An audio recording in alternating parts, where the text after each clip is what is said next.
میرے محترم بھائی اور بہنوں، حج آدم علیہ السلام سے شروع ہوا ہے۔ عبادات میں کوئی اجتہاد اور عقل نہیں، جیسے اللہ نے کہا ہے ویسے کرنا ہے۔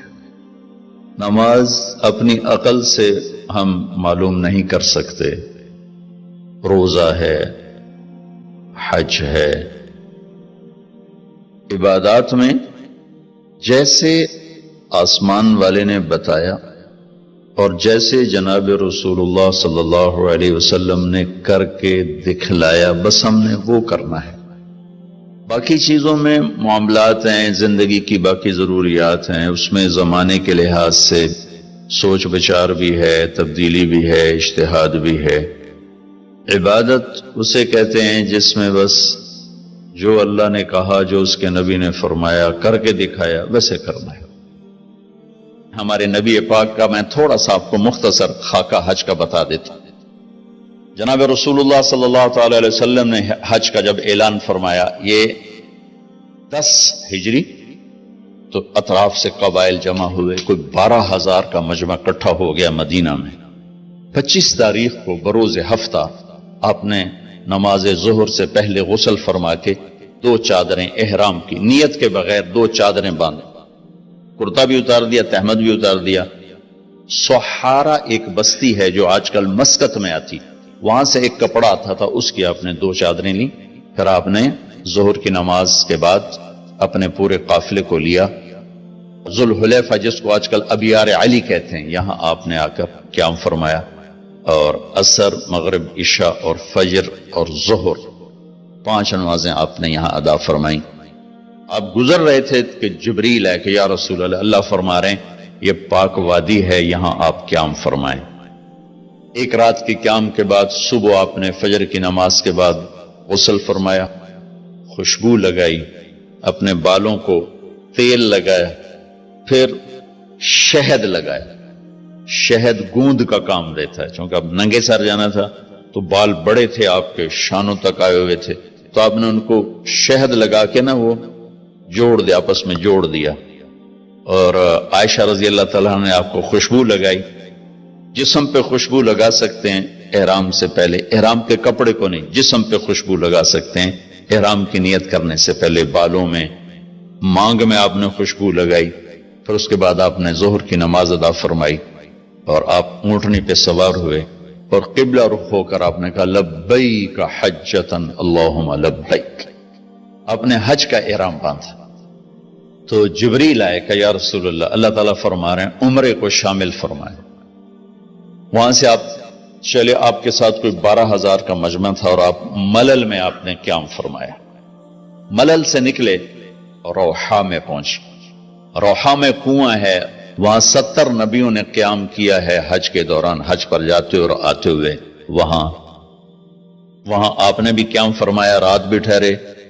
روحا سے چل کر آپ افایا پہنچے، افایا سے عرج پہنچے، عرج سے ابوا پہنچے۔ ابوا پہنچے تو سامنے بستی تھی جہاں آپ کے سارے انتظام کیے گئے تھے رہائش کے، اور یہ قافلہ 12,000 کا اب 60-70,000 کا ہو چکا تھا۔ تو ابوا میں آپ کی والدہ کی قبر ہے، حضرت آمنہ رضی اللہ تعالیٰ عنہ کی قبر مبارک ہے۔ تو آپ سڑک سے یوں ہٹ گئے، اندر پہاڑوں میں چلے گئے۔ اکثر مجمع تو نیا تھا، انہیں نہیں سمجھ میں آیا کہ اللہ کے نبی اندر کہاں جا رہے ہیں۔ چندے کو پتا تھا کہ آپ کہاں جا رہے ہیں، تو آپ چلتے چلتے چلتے چلتے چلتے ایک جگہ آپ نے اونٹنی کو بٹھایا، کوئی وہ 70-80 فٹ اونچا پہاڑ ہے، تو وہاں سے آپ اوپر چڑھے۔ یہ اپریل کا مہینہ تھا اور ماں کی قبر کے سرانے تشریف لائے، اور یوں آپ نے گھٹنے اٹھائے اور ہاتھ یہاں رکھے اور سر یہاں لیا، یہ پوزیشن بنائی جیسے چھوٹے بچے بناتے، اور پھر جوں سرہانے بیٹھ کے رونا شروع کیا۔ صدمہ تو چند دنوں بعد بھول جاتا، میں اب اپنی ماں کے یاد میں رونا بھی چاہوں تو رونا نہیں آتا، اپنے باپ کی یاد میں رونا بھی چاہوں تو رونا نہیں آتا۔ اور میرے نبی کو 57 برس گزر چکے تھے ماں کے گئے ہوئے، تو وہ 57 سال پرانا درد ابھی زخم بھرا نہیں، آپ اس پوزیشن میں بیٹھے اور اتنا روئے کہ سارا رواں آپ کا آنکھ بن کے رو رہا تھا، وہ ساری داڑھی آپ کی آنسوں سے تر ہو گئی، اور آپ نے آگے جانے سے انکار کر دیا کہ میں آج رات اپنی ماں کے پاس ٹھہروں گا۔ آپ نے رات وہیں گزاری۔ کیا رات تھی! ابواس سے چلے تو آپ عصفان پہنچے، عصفان تھے تو آپ نے کہا ابوبکر یہ کون سی جگہ ہے؟ کہا جو عصفان۔ کہا میں دیکھ رہا ہوں ہود اور صالح علیہ السلام گزر رہے ہیں اس وادی سے، لبیک کہتے ہوئے حج کو جا رہے ہیں۔ عصفان سے آپ مرہ زہران پہنچے، پھر وہاں سے آپ صرف پہنچے، پھر وہاں سے آپ تنعیم پہنچے۔ تنعیم میں آپ نے احرام کی چادروں کو تبدیل فرمایا، جو 2 چادریں مدینہ میں زیب تن فرمائی تھی، تنعیم اتار کر 2 نئی چادر اسی کپڑے کی۔ پھر مکہ کے ٹاپ سے آپ انٹر ہوئے اور بیر زی طوا کے کنویں پر آ کر آپ نے قیام فرمایا۔ یہ ہے اتوار کی رات، 25 کو چلے اور 4 کی رات کو، یہ مہینہ 29 کا تھا، تو 4 کی رات کو آپ مکے پہنچ گئے۔ اور اتوار کو صبح آپ نے غسل کیا، خالی پانی بہایا اور عمرہ کے لیے تشریف لے گئے۔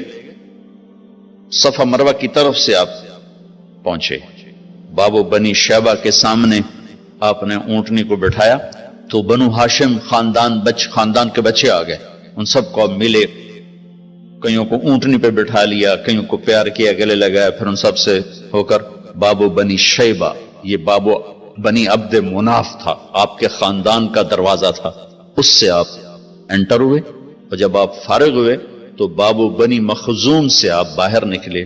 آپ نے جاتے ہی حجر اسود کا بوسہ لیا، پھر سجدہ کیا، پھر بوسہ لیا، پھر سجدہ کیا، پھر بوسہ لیا، پھر سجدہ کیا، پھر آپ رونے لگے، بہت روئے۔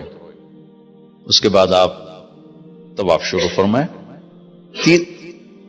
تیسرے یا چوتھے چکر میں آپ نے پانی بھی پیا، اور حضرت عمر سے فرمایا کہ عمر حجر اسود کے بوسے پہ لڑائی نہ کرنا، جگہ ملے تو لے لینا، جھگڑا نہ کرنا، جیسے ہمارے نادانی میں لوگ وہاں عورتیں بھی ایسی حماقت کرتی ہیں کہ ایک سنت عمل کے لیے فرض چھوڑ دیتے کہ مرد عورت کا یوں آپس میں اختلاط، یہ اس سے بچنا فرض ہے، اور وہ ایک سنت کے لیے گھس رہی، اور لڑائی جھگڑے فساد، قریب بھی نہیں جانا چاہیے۔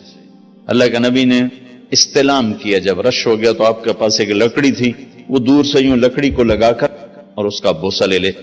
پہلا آپ نے بوسہ لیا، اس کے بعد رش ہو گیا تو پھر آپ نے ہر دفعہ بوسہ میں ایک دفعہ بوسہ لیا، اس کے بعد آپ کے پاس ایک لکڑی تھی، اس لکڑی کو آپ یوں چھوتے تھے اور حجر اسود کو، اور اس کا بوسہ لے لیتے تھے۔ بوسہ صرف ایک دفعہ، پھر جب آپ نے 2 نفل پڑھ لیے اور تشریف لے گئے صفا مروہ کے لیے، تو پھر حجر اسود کا بوسہ لیا اور آپ نے جا کر صفا مروہ پہ 7 چکر پورے کیے۔ بعض روایت میں ہے کہ 3 چکر پیدل کیے، پھر مجمع زیادہ ہو گیا تو 4 اونٹنی پر بیٹھ کر گیا تاکہ لوگ دیکھ لیں۔ اس کے بعد آپ نے اعلان فرمایا کہ بھئی جن کے پاس قربانی کا جانور نہیں ہے وہ احرام کھول دو۔ تو صحابہ نے کہا یا رسول اللہ آپ کھولیں، تو آپ نے فرمایا کہ میرے پاس قربانی کا جانور ہے، ابو بکر کے پاس، عمر، زبید، طلحہ یہ نہیں کھولیں گے جو کہ ان کے پاس بھی قربانی کا جانور ہے، باقی جن کے پاس نہیں کھول دو۔ تو سب نے کھول دی، اور حج افراد بھی تمتع بن گیا، حج قران بھی تمتع بن گیا۔ اب نہیں ہو سکتا، اب جو نیت کریں گے وہی کرنی پڑے گی، لیکن اللہ کے نبی کا خاص حکم تھا تو سب کا حج تمتع بن گیا۔